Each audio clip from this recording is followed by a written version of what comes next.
अस्सलामुअलैकुम वरहमतुल्लाहि वबरकातुहू। जैसा कि आप लोगों को पता है कि हमने कल का जो टॉपिक था हमारा वो था causes of onset of labour. Causes of onset of labour, उसमें हमने दो थ्योरीज पढ़े थे। वो था हार्मोनल थ्योरी, सेकंड था mechanical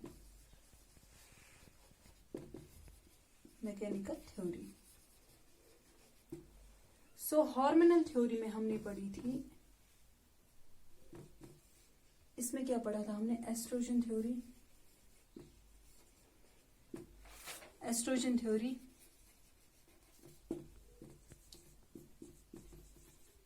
progesterone withdrawal theory and प्रोस्टोग्लैंडिन।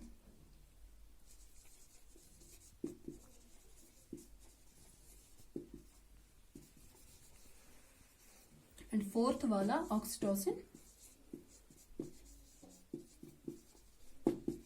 Theory.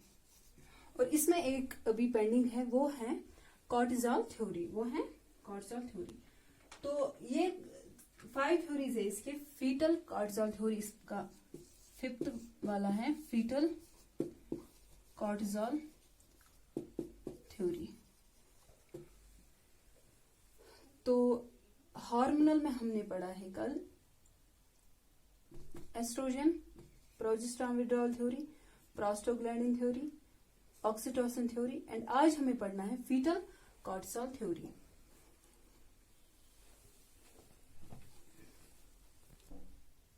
तो अब हम डिस्कस करेंगे fetal cortisol theory. Fetal cortisol theory में क्या होता है, जो बेबी का एड्रिनल ग्लैंड है, यानी कि जो फीटस का एड्रिनल ग्लैंड है, वहां से कॉर्टिसोल की प्रोडक्शन जो है वो इंक्रीज होती है, बट ये इंक्रीज होती है बिफोर लेबर स्टार्ट होने से पहले बेबी के यानी कि फीटल के एड्रिनल ग्लैंड से कॉर्टिसोल प्रोडक्शन इंक्रीज होती है। उससे क्या होता है, जो प्रोडक्शन ऑफ एस्ट्रोजन है वो इंक्रीज होता है, प्लेसेंटा से वो इंक्रीज होता है। तो उसकी वजह से क्या ये बनता है, ये इंड्यूसिंग फैक्टर इसके लिए बनता है। तो लेबर इसी से स्टार्ट होता है, क्योंकि कॉर्टिसोल ऑलरेडी बेबी में प्रेजेंट होता है। जब इंक्रीज हो गया एड्रिनल ग्लैंड से, फीटल के एड्रिनल ग्लैंड से जब कॉर्टिसोल निकल गया, इंक्रीज हो गया, इसकी प्रोडक्शन इंक्रीज हो गई लेबर स्टार्ट होने से पहले, तो वहां से इंक्रीज हो जाएगी फिर इसकी एस्ट्रोजन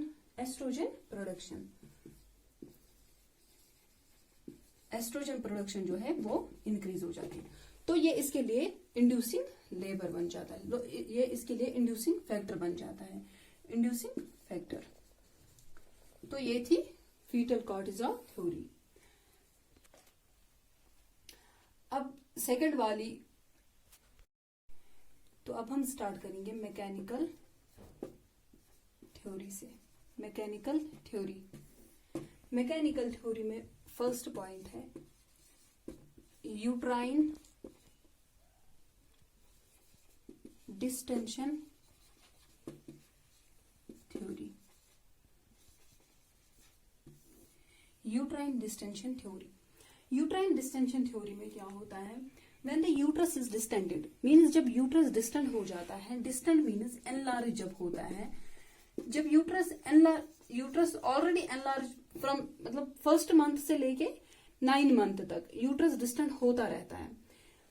जब ये डिस्टेंड यहाँ पे मतलब डिस्टेंड कंप्लीट हो जाएगा, यानी कि कुछ लिमिट तक ये डिस्टेंड करता है, यानी कि कुछ लिमिट तक ये एनलार्ज होता है, तो आफ्टर दैट ये क्या करता है, ये स्टार्ट करता है कंट्रैक्शंस, यूट्रस जो है वहां पे कंट्रैक्शन स्टार्ट होती है। कंट्रैक्शन इसलिए स्टार्ट होती है टू इवाक्युएट इट्स कंटेंट्स।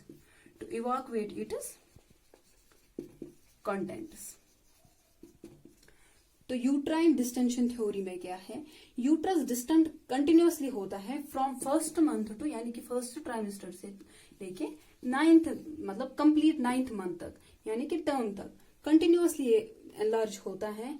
जितना इसको एनलार्ज होना होता है, यानी कि कुछ लिमिट होता है इसको, वहां तक के एनलार्ज होता है।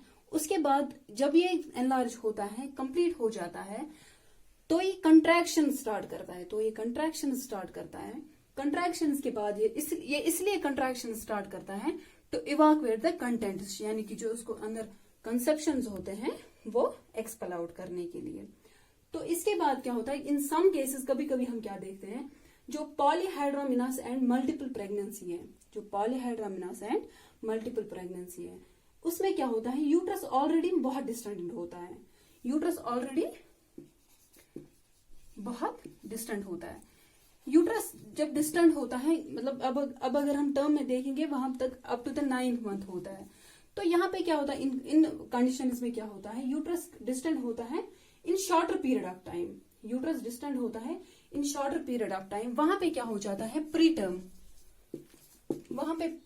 बेबी होता है, यानी कि टर्म से पहले स्टार्ट होती है लेबर, यानी कि 9 मंथ से पहले स्टार्ट होती है। फॉर एग्जाम्पल, अगर हम अब देखेंगे किसी को, कोई फीमेल है, उसको मल्टीपल प्रेगनेंसीज है, मल्टीपल प्रेगनेंसी में उसको क्या होता है, उसको जो मतलब अगर फॉर एग्जाम्पल उसको मल्टीपल प्रेगनेंसी है, वो 9 मंथ तक नहीं कर सकती है कंप्लीट, यानी कि 9 मंथ कंप्लीट नहीं कर सकती, उसमें उसको 7th या 8th मंथ में होगा बेबी, यानी कि लेबर उसको 8th या 7th मंथ में स्टार्ट होगी।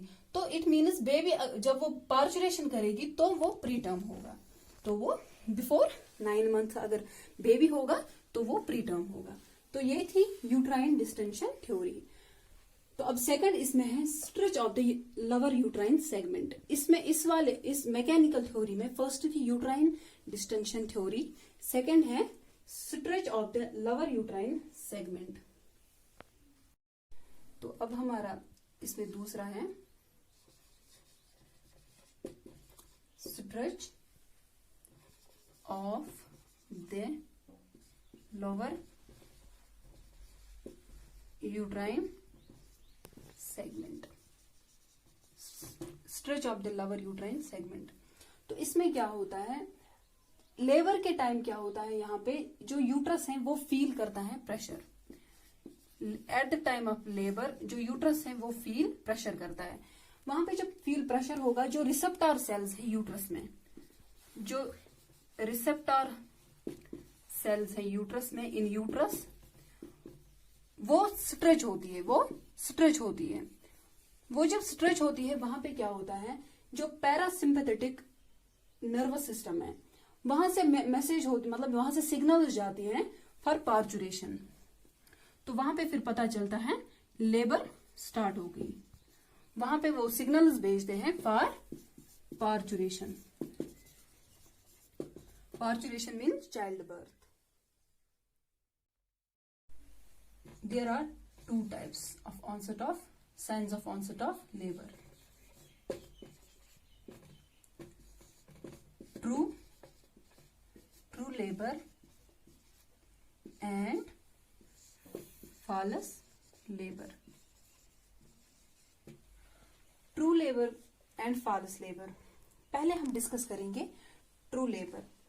ट्रू लेबर में हम क्या डिस्कस करेंगे, फर्स्ट कंट्रैक्शंस। तो ट्रू में हम क्या देखेंगे, पहले कंट्रैक्शंस।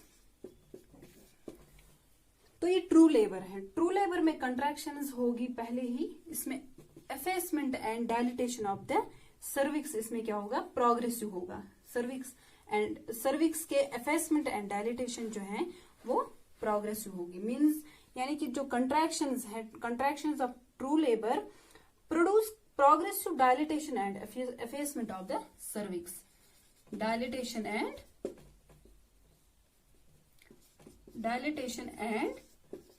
effacement of cervix.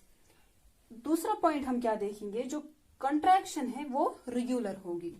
जो ट्रू लेबर में कंट्रैक्शंस होगी वो रेगुलर होगी, वो पेनफुल होगी। सेकंड पॉइंट क्या है, कंट्रैक्शन जो है वो रेगुलर होगी, पेनफुल होगी और इंटेंसिटी उनकी होगी। फर्स्ट पॉइंट जो है सर्विक्स जो है वहां पे डायलिटेशन एंड एफेसमेंट होगा, यानी कि जो सर्विक्स है कंट्रैक्शंस की वजह से वहां पे क्या होगा, ट्रू लेबर में प्रोड्यूस होगी प्रोग्रेसिव डायलिटेशन एंड एफेसमेंट। ये फर्स्ट पॉइंट है। सेकंड पॉइंट क्या है, जो कंट्रैक्शंस हैं वो पेनफुल होगी, वो रेगुलर होगी एंड उनकी इंटेंसिटी भी होगी। एंड थर्ड पॉइंट जो है, जो डिस्कम्फर्ट मदर फील करेगी, जो मदर डिस्कम्फर्ट फील करेगी वो पहले बैक साइड से फील करेगी, वो पहले बैक साइड से फील करेगी, फिर उसके बाद जब बैक साइड से फील करेगी तो वो रेडिएट होगी टुवर्ड्स द एब्डोमेन, तो वो रेडिएट होगा towards the abdomen. First point है dilatation and effacement of cervix. Second point है कंट्रैक्शन, यानी कि कंट्रैक्शन जो है वो रेगुलर होगी, पेनफुल होगी एंड उनकी इंटेंसिटी भी ठीक होगी। तो थर्ड पॉइंट जो है वो डिस्कम्फर्ट जो मदर फील करेगी, उसमें क्या होगा, उसमें जो पेन स्टार्ट होगी वो पहले बैक साइड से होगी, यानी कि पेन स्टार्ट गड कमर साइड पद गई रेडिएट टुवर्ड्स द एब्डोमेन। ये था कॉन्ट्रैक्शंस। अब सेकंड है हमारा शो। शो जो है ये ब्लड स्टेनड म्यूकस होता है, blood stained mucus, blood stained mucoid discharge हम लिखेंगे क्योंकि ये डिस्चार्ज होता है जो ज्यूरिंग प्रेगनेंसी होता है इनसाइड द सर्विक्स। ये ज्यूरिंग प्रेगनेंसी होता है इनसाइड द सर्विक्स, उसको हम बोलते हैं शो। ये क्या होता है, this plug comes away just before labour. ये जो प्लग होता है, ये म्यूकस प्लग जो होता है, ये जस्ट बिफोर लेबर आता है, यानी कि लेबर से 1 या 2 घंटे पहले आएगा। उसमें क्या हो जाएगा, उसमें क्या होता है, ये स्मॉल अमाउंट होता है, लेकिन स्मॉल अमाउंट का होता है एंड कलर इसका होता है पिंक और ये स्टिकी होता है एंड जेली, तो उसको हम बोलते हैं शो। शो क्या होता है, ब्लड स्टेनड म्यूकॉइड डिस्चार्ज। ये एक म्यूकस प्लग होता है inside the cervical canal. Female का जो मदर का सर्वाइकल कैनाल है उसमें होता है ये म्यूकस प्लग। ये ब्लड स्टेनड म्यूकॉइड डिस्चार्ज इसको हम बोल सकते हैं। तो ये क्या होता है, पिंक कलर का होता है, ये स्टिकी होता है, यानी कि थोड़ा सा चुपके वैसा ही होता है ये, एंड जेली टाइप का होता है। तो इसमें क्या होता है, ये ज्यूरिंग प्रेगनेंसी होता है। ज्यूरिंग प्रेगनेंसी जब ये ब्रेक होता है तो उसको बोलते हैं वाटर ब्रेक होना। तो जब वाटर ब्रेक होता है, जब ये ब्लड स्टेन जब आते हैं बाहर डिस्चार्ज होता है, तो उस टाइम क्या हमें पता चलती है, लेबर स्टार्ट होगी। तो ये दूसरा, ये इसके लिए सेकंड सिग्नल है। तो ये लेबर फर्स्ट क्या थी, फर्स्ट कॉन्ट्रैक्शंस थी, सेकंड क्या है, सेकंड शो है। अब मैंने अभी बोला आपको म्यूकस प्लग। म्यूकस प्लग क्या है, म्यूकस प्लग एक प्रोटेक्टिव लेयर है, प्रोटेक्टिव कलेक्शन है। म्यूकस प्लग जो है वो प्रोटेक्टिव कलेक्शन है जो इनसाइड होता है सर्विकल कैनाल में, जो इनसाइड होता है सर्विकल कैनाल में। ये हेल्प करता है ब्लॉकेज ऑफ सर्विक्स। ये जो ब्लॉक करता है सर्विक्स को, बिकॉज जो इन्फेक्शन होता है, यानी कि आउटसाइड, यानी कि बेबी कोई इन्फेक्शन से बचाता है। अगर अल्लाह ताला बचाए बेबी को कोई इन्फेक्शन हो जाएगा तो अल्लाह बचाए उससे एबनॉर्मलिटीज आ सकती है, उससे बेबी में एबनॉर्मलिटीज आ सकती है। तो ये जो म्यूकस प्लग है ये उसको हेल्प करता है, मतलब बैक्टीरिया से या किसी इन्फेक्शन से या किसी भी चीज से ये बचने के लिए बेबी को हेल्प करता है। तो इसमें क्या होता है, it contains natural antibacterial, it contains natural antibacterial properties. इसलिए ये बेबी को प्रिवेंट करने में हेल्प करता है, इन्फेक्शन से प्रिवेंट करने में इसलिए बेबी को हेल्प करता है। तो ये म्यूकस प्लग था, लेकिन ये म्यूकस प्लग शो में आता है, इसलिए मैंने इलॉबरेट करके थोड़ा सा बोला, आप लोग कंफ्यूज नहीं होना। इसमें 2 ही हमने पढ़े, कॉन्ट्रैक्शन एंड शो। तो म्यूकस प्लग शो में आता है, इसलिए मैंने थोड़ा इलॉबरेट किया ताकि आप लोग कंफ्यूज ना हो। तो इंशाल्लाह हम कल इसके और भी हैं तो कुछ और हेडिंग्स है, इसके सब हेडिंग्स वो भी इंशाल्लाह कल पढ़ेंगे। तब तक के लिए अस्सलाम वालेकुम।